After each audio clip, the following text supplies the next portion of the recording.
Bonjour bien-aimés dans le Seigneur, vendredi, fin de la semaine, fin des séries, des enseignements de cette semaine. Nous voulons clôturer avec le chapitre 3 de Jean chapitre 3, nous prenons à partir du verset 22. Après cela, Jésus, accompagné de ses disciples, se rendit dans la terre de Judée, et il demeura avec eux. Il baptisait. Jean aussi baptisé à Hénon, près de Salim, parce qu'il y avait beaucoup d'eau et on y venait pour y être baptisé. Car Jean n'avait pas encore été mis en prison. Or, il s'éleva de la part des disciples de Jean une dispute avec un juif touchant la purification. Ils vinrent trouver Jean et lui dirent, « Rabbi, qui était avec toi au-delà du Jourdain et à qui tu as rendu témoignage? Voici, il baptise, et tous vont à lui. » Jean répondit, « Un homme ne peut recevoir que ce qu'il a été donné du ciel. Vous-même m'êtes témoin que j'ai dit, je ne suis pas le Christ, car j'ai été envoyé devant lui. Celui à qui appartient l'épouse, c'est l'époux. Mais l'ami de l'époux qui se tient là et à qui l'on l'entend éprouve une grande joie à cause de la voix de l'époux. Aussi cette joie qui est la mienne est parfaite. Il faut qu'il croisse et que je diminue. Celui qui vient en haut est au-dessus de tout. Celui qui est de la terre est de la terre, et il parle comme étant de la terre. Celui qui vient du ciel est au-dessus de tout. Il rend témoignage de ce qu'il a entendu, et personne ne reçoit son témoignage.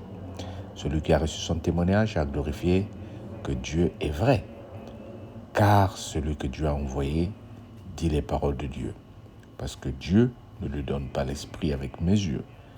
Le Père aime le Fils, et il a remis toutes choses entre ses mains. Celui qui croit au Fils a la vie éternelle. Celui qui ne croit pas au Fils ne verra point la vie, mais la colère de Dieu demeure en lui. Dis avec moi, Amen. Non, la parole de Dieu, elle est bonne.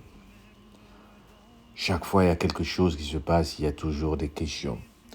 Qui est mieux? Pourquoi lui fait ça? Jean-Baptiste est un modèle exemplaire parce qu'il est venu pour témoigner, il est venu pour précéder, il est venu pour préparer. Mais ses disciples sont en train de se demander, mais pourquoi de l'autre côté là-bas on baptise? En effet, Jésus ne baptisait pas, mais ce sont ses disciples qui baptisaient. Ce phénomène a tourmenté. Pourquoi c'est toi? Pourquoi nous baptisons? Jean-Baptiste dit, mais moi je vous baptise d'eau. Il faut que je diminue pour que lui, il croisse parce qu'il descend d'en haut. Ici, je suis en train de voir ce qu'on appelle boundaries en anglais. Nous, on appelle ça les boundaries, c'est-à-dire les limites.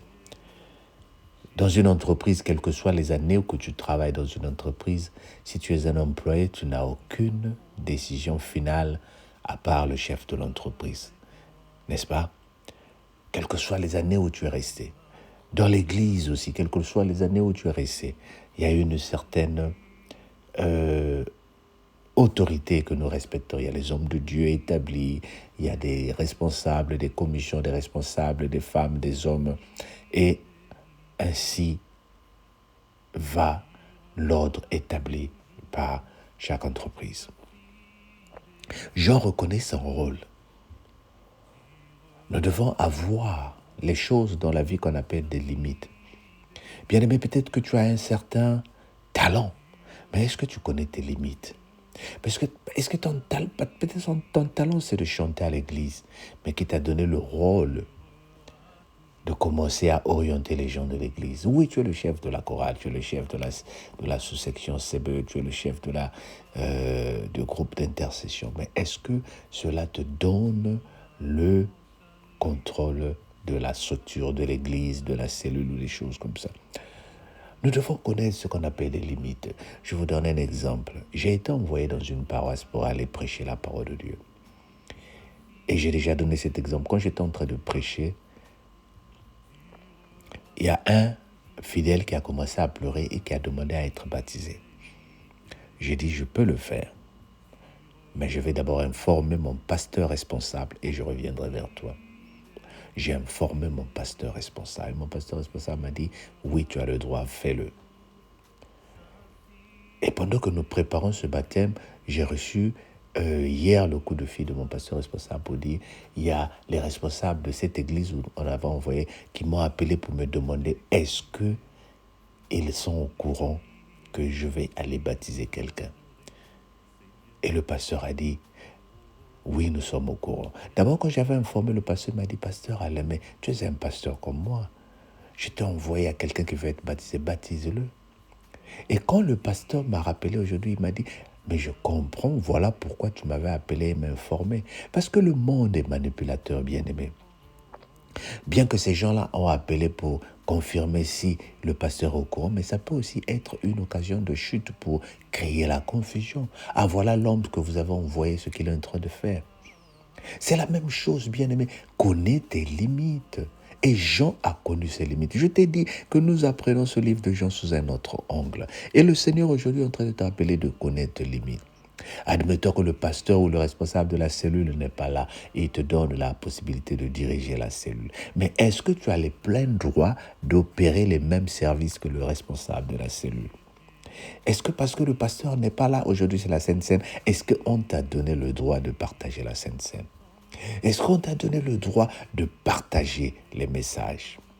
Bien-aimé, il y a divers dons, mais un seul esprit. Avons-nous tous la capacité d'opérer dans le même esprit? Non. Avons-nous tous la capacité d'opérer dans les mêmes fonctions? Non. Ce n'est pas parce que je vais aller remplacer le prêtre aujourd'hui qui ne peut pas venir que je vais commencer à me comporter comme un prêtre, porter la soutane, porter le col pastoral. Non. Voilà pourquoi nous sommes dans des problèmes. J'ai un oncle qui était catholique, qui est allé préparer la communion, mais il s'est dit, mais pourquoi le prêtre, c'est lui seul qui boit la Sainte Seine? Et il a commencé à s'en servir. Un oncle. Bien-aimé, on m'a dit, dès qu'il a bu le vin dans le verre du prêtre, il est tombé évanoui. Il était allé préparer la communion à la veille du culte de la messe, ils appellent la messe, le samedi soir pour que la Sainte Seine se déroule le dimanche matin. On l'a trouvé couché par terre, en train de saliver, bien-aimé. Il allait mourir, comateux. Il fallait qu'on appelle les ambulances. Et quand il a été ressuscité dans le sens où on l'a récupéré, il a confessé ce qu'il avait fait. Bien-aimé, connais-tu tes limites? Est-ce que parce que la cellule prie pour de l'huile d'olive, que toi aussi tu vas appeler les gens pour prier pour de l'huile d'olive? J'ai donné des exemples. Il y a des gens qui se sont brûlés les mains en voulant le faire. Connais-tu tes limites dans la fonction de l'œuvre de Dieu? Même si tu diriges la prière, connais-tu tes limites? Connais-tu le service du Seigneur?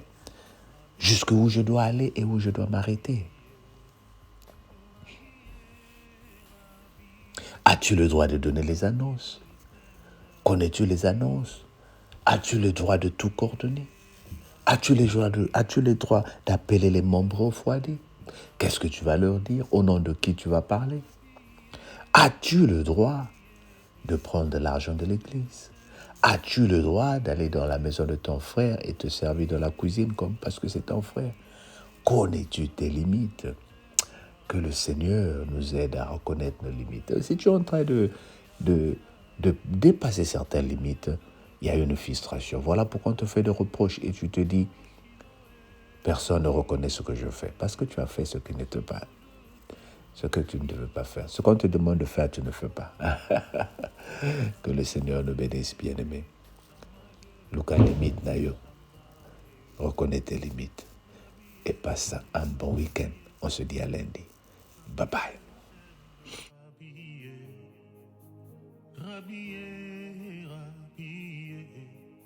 Rabbi, je t'aime, Rabbi,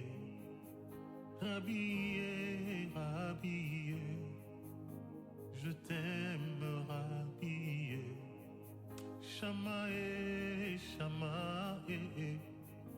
je t'aime, Shamae, Shiloé.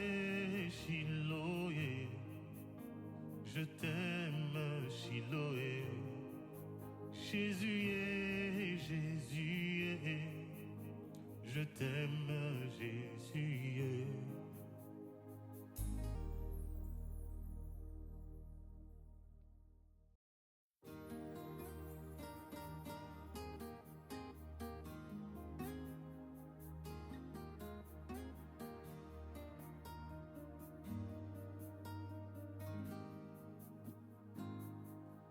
Mon âme bénit le Seigneur et mon esprit magnifie son nom, car la mort n'a pas pu le retenir, même dans le tombeau. Jésus est Seigneur, même dans le tombeau. Jésus est Seigneur. Mon âme bénit le Seigneur et mon esprit magnifie son nom, car la mort n'a pas pu le retenir, même dans le tombeau. Jésus est Seigneur, même dans le tombeau. Jésus est Seigneur. Mon âme bénit le Seigneur et mon esprit magnifie son nom, car la mort n'a pas pu le retenir, même dans le tombeau. Jésus est Seigneur, même dans le tombeau. Jésus est Seigneur, même dans le tombeau. Jésus est Seigneur, même dans le tombeau. Jésus est Seigneur, même dans le tombeau. Jésus est Seigneur, même dans le tombeau. Jésus est Seigneur, même dans mes problèmes. Jésus